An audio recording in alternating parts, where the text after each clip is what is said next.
A interferência religiosa na política é um dos principais assuntos do Brasil na atualidade. Um projeto desenvolvido no campus Bento Gonçalves do Instituto Federal do Rio Grande do Sul discute o tema e será apresentado na Austrália.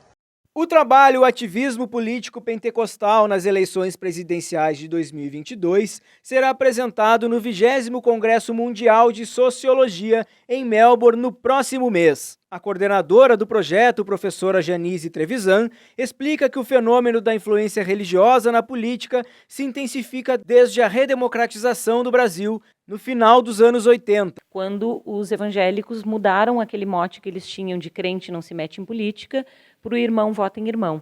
E a partir das eleições para Constituinte em 1986, eles começaram a eleger parlamentares em nome, né, das igrejas que eles representavam e tal, e desde então eles vêm tendo uma participação bastante significativa em todas as eleições presidenciais e também nas eleições legislativas federais. A ideia do estudo foi analisar o fenômeno tanto no âmbito legislativo quanto executivo. Foi exatamente na disputa presidencial que Bianca Sutloff, do 3º ano do curso técnico em meio ambiente, concentrou seus esforços. Eu me interessei bastante pelo projeto quando eu vi ele, né, para, enfim, me inscrever para participar, porque eu sempre gostei muito de saber mais sobre política e tudo mais, e eu não sabia dessa influência, tanto, né, dessa influência religiosa na política antes de começar o projeto, e a gente acabou descobrindo muitas coisas e a gente debatia em grupo textos de, enfim, estudiosos dessa área, e foi tudo muito novo para mim e bem impressionante também, tipo, perceber como isso afeta a democracia brasileira e a vida, assim, da população no geral. Então, foi algo surpreendente nesse aspecto, e também foi algo bem engrandecedor para a minha vida acadêmica, porque a gente acabou entrando participando de várias feiras e mostras e lendo muitos textos e debatendo bastante. Então, isso foi me dando uma base muito maior de entendimentos assim, sobre a política no geral e sobre o meio acadêmico também. Então, foi bem interessante, muito legal. Bianca comenta que, através do estudo, pôde constatar que o voto evangélico foi fundamental nas eleições de todos os presidentes desde 1989. Mas o cenário se inverteu em 2022. Tiveram várias pesquisas de intenção de voto que mostraram que o Lula ele não era preferência do meio evangélico e, mesmo assim, ele conseguiu se eleger.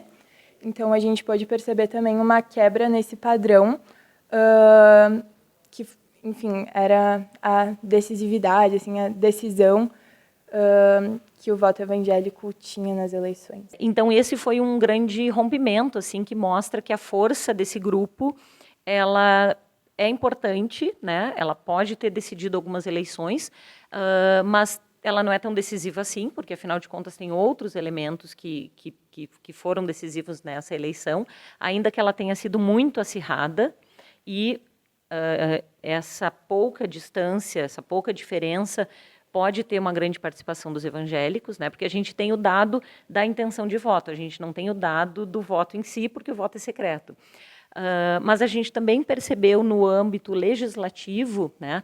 No âmbito legislativo, desde 2003, a gente tem a Frente Parlamentar Evangélica consolidada e oficializada no Congresso Nacional. Janine lembra que, assim como outros grupos, os evangélicos têm direito a votar nos candidatos que melhor os representam. No entanto, é preciso salientar que, uma vez eleito, o político trabalha para toda a população. E elas não poderiam deixar a sua questão religiosa interferir na sua decisão legislativa. Por exemplo, eu posso ter uma opinião sobre um determinado assunto com base na minha crença religiosa, mas eu não poderia deixar essa minha opinião interferir no meu voto, né? E a gente vê que isso acontece, né? Dentro do Congresso Nacional, esse grupo ele funciona quase como um partido político. Várias vezes as pessoas, outros parlamentares nós vamos ter relatos disso, né, de que muitas vezes eles precisam consultar não o partido, mas eles precisam consultar a frente evangélica para decidir se vão votar a favor ou contra um determinado projeto. Então, isso pode comprometer, sim, né, a questão da laicidade e a própria democracia brasileira. O tema da edição 2023 do Congresso é justamente a interferência da religião na vida em sociedade. Para Janine, levar o estudo ao evento será interessante para ter contato com outras realidades.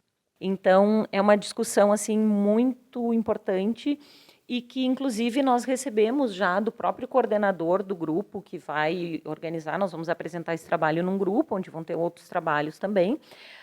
E nós recebemos um retorno assim de muito interesse sobre o que estava acontecendo no Brasil. Para viabilizar a viagem, Bianca promove um financiamento coletivo.